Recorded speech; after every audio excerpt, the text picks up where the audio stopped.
Sunday 5th November and 15 of us arrived in Casablanca for the Explore Imperial Cities and Desert holiday. Our guide for the fortnight was Hassan Azarul, who was ably assisted by Mohammed, who was with us driving his immaculately kept minibus for the whole of the holiday. The itinerary was a huge loop round the country, which began in Casablanca and after a brief visit to the Hassan II Mosque, moved on to the city of Rabat for more sightseeing. The second day ended in the once Moroccan Sultanate of Meknes, where we had an overnight stay in the city before sightseeing the next morning. After lunch we visited the ancient site of Volibus before carrying on to the artisan capital of Fez, where we spent the whole of the following day exploring.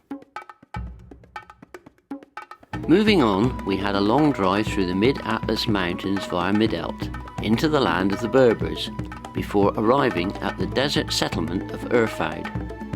The next morning we travelled on to explore Isani, and then linked up with 4x4s and camels to continue our journey to a Berber camp at Merzouga for an overnight stay.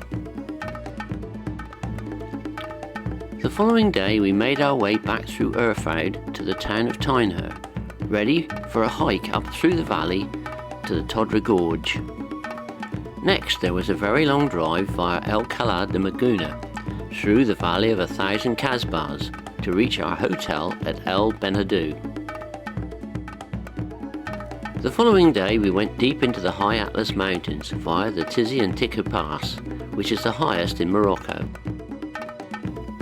We then bypassed Marrakesh on our way for a 2-night stop at Essaouira on the Atlantic coast.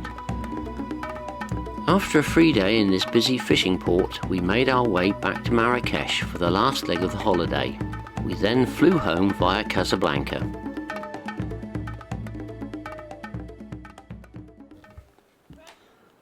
Our first morning out in Casablanca was a visit to the Hassan II Mosque, which is said to be the second largest religious building in the world after Mecca. It was also very much a getting to know you time, as we got acquainted with our companions for the next 2 weeks. There were very large crowds waiting to go in, but we were already booked a slot for an organised tour with a local guide. Hassan dished out identity stickers so that hopefully nobody gets lost as we go around.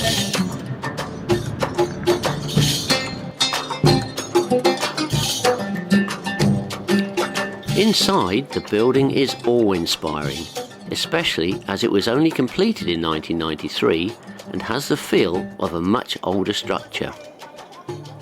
We are told that the vast prayer hall can hold 25,000 worshippers, and that the whole complex is nearly 1 million square feet, of which 2/3 is built over the sea.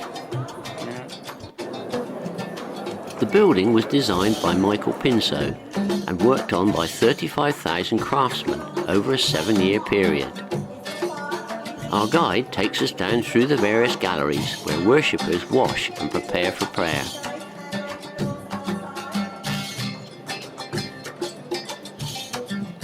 We then embark on the longest drive up to Rabat, where we meet up with a local guide who had planned to take us to the royal palace. Unfortunately, the king was in residence, so we're not allowed in. So it's plan B, and we find ourselves walking through the ruins of the Cella necropolis.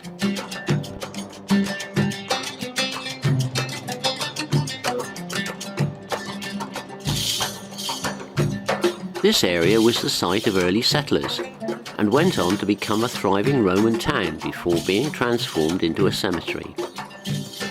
Today the only inhabitants are storks, which occupy the towers and minarets.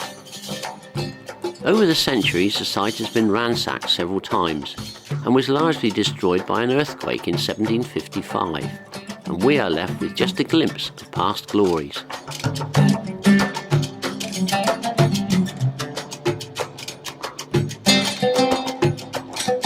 Our next stop was the mausoleum of Mohammed V, who is the father of Moroccan independence. We make our way past the royal guards, resplendent in their red winter uniforms, although I must say it seemed like summer to us. The whole site is quite impressive, and beautifully maintained.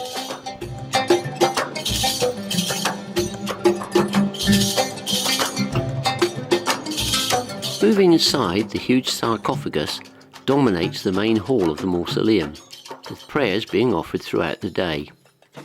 The 12-sided dome dominates the chamber, which we are able to view from a high gallery.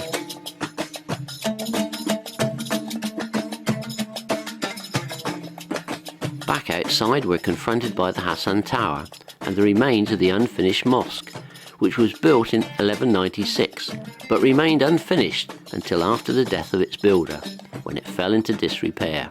Today we can only see some of the remaining pillars of this huge project.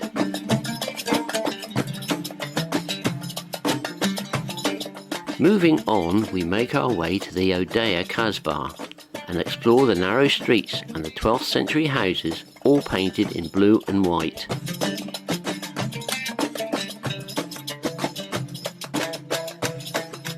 It's then farewell to our guide and back to the bus for the 2-hour journey to our hotel at Meknes. Tuesday morning, and we drive to a viewpoint overlooking Meknes, where we meet up with a charming lady who is to be our guide around the city. As I told you, a mountain area founded by native tribe. So this is one of the ancient capitals, or what we call the royal or Makhzen cities. Our first brief stop was at Bab el-Khamis, or Thursday Gate as it's known, which is one of the main entries to the imperial city.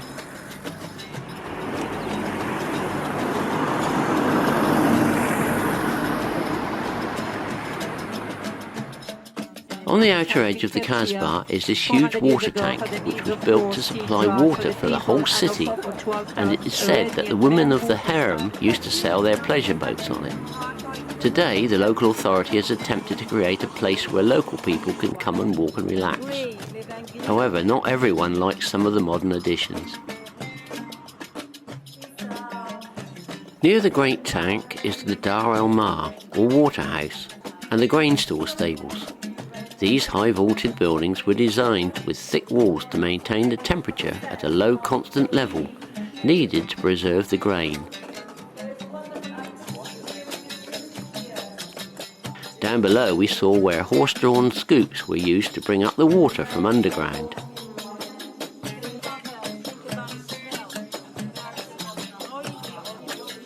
Outside, it's possible to see the precise geometrical design of the buildings, which collapsed during the earthquake of 1755. The whole place had a wonderful feeling of peace and tranquility in spite of its derelict state. We were quite happy to wander and admire. John even managed to pose for us. Next stop is a quick look at the Old Royal Gardens, which have been converted to a high-end golf course.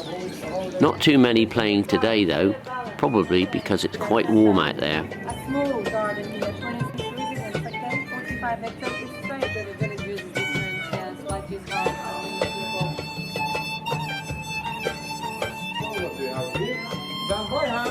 A short step away is the nearby Kasbah, where we're taken to a small workshop where craftsmen create metal objects, score the surface and then hammer silver threads into the surface, creating intricate patterns. It's known as Damascene and can only be found in Meknes. One time he finished the design, he polished the piece with stone, mineral stone by hand, and the piece coming smooth. So this is tablecloth. Next door we're also shown some beautifully embroidered fabrics, which of course could be bought at a very special price. Size they do different and different colors. They do even big sizes, more than this. This is for coffee table. They do pillows and the placement. We say goodbye to our lovely lady guide, pick up supplies at the supermarket, and then drive on to the old Roman city of Volibus, where after an alfresco picnic we make our way up the site and to a new guide for the afternoon. He tells us about the old Roman province of Mauritania and the layout of the settlement. Excavations are still going on today, and regular discoveries are still being made.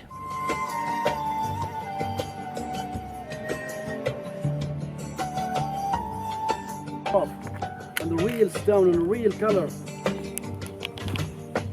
Imagine artists travel across the Romans Empire with kind of cut looks and people picks which one. So more detail, more labor, more...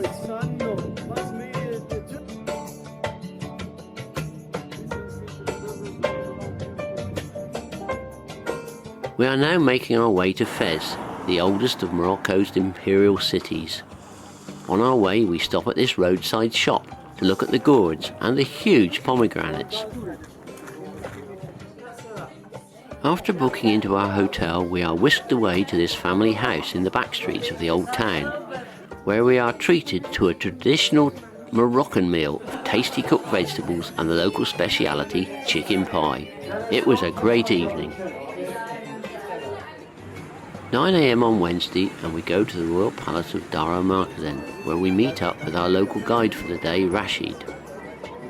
The palace complex covers 195 acres and was the main residence of the reigning sultan. The ornamental gates with their huge bronze knockers attract large numbers of visitors. Part of the palace is still used by the King of Morocco when he comes to visit Fez. A step away from the palace is the Mellah, or Old Jewish Quarter, where they lived and worked from the 13th century. Today, the Jews of Fez have moved to Casablanca or have emigrated abroad, leaving behind a brief glimpse of their lives here.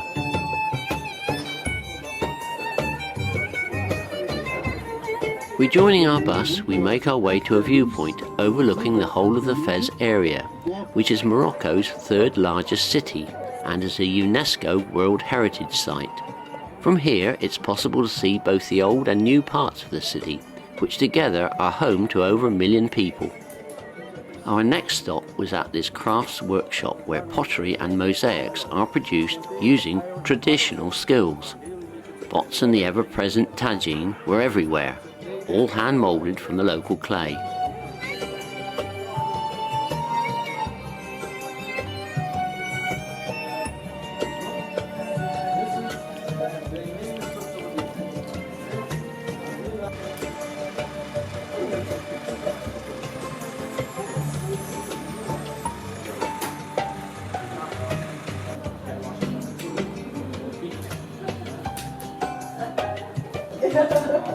The skills are timeless, and John was given the chance to demonstrate his skill with the unworked clay.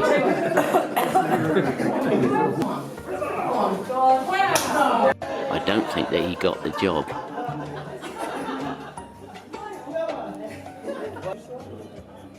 Nearby, the fired pottery was being hand-painted with amazing skill.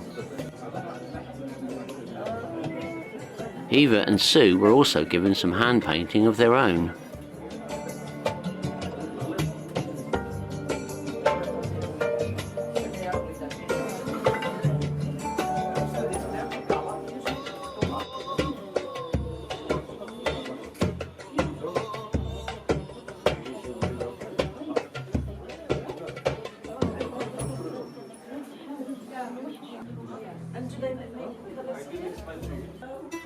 We were also shown the old kilns and method of firing, although they're not used these days, having been replaced by modern electric kilns.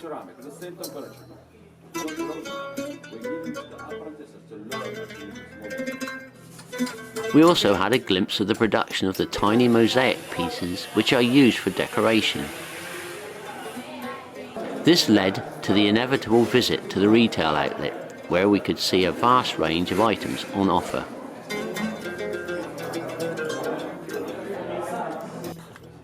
The souks of Fez El Bali are reached through a maze of narrow streets and alleys and are grouped together according to the goods on offer. Each craft has its own street with such exotic names as the Spice Souk, the Slipper Souk and the Henna Souk, as well as fruit, vegetables and of course camel meat streets.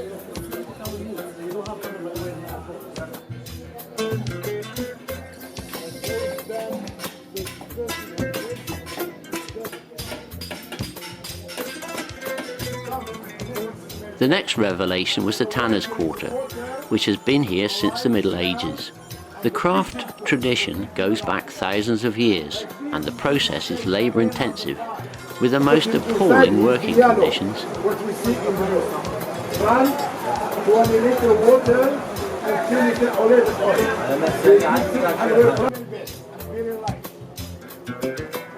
The vats are used for soaking skins after hair and flesh is removed. Then the hides are washed and dried before dyeing and passing on to leather workers. Not far from the tanneries is the Zaouia of Moulay Idris II, which is the most venerated shrine in Morocco, as it contains the tomb of the founder of Fez.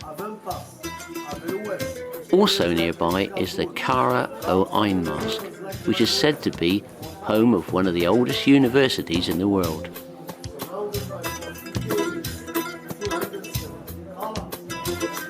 Our day ended here in this fabric showroom, where several of our party could not resist the opportunity to buy.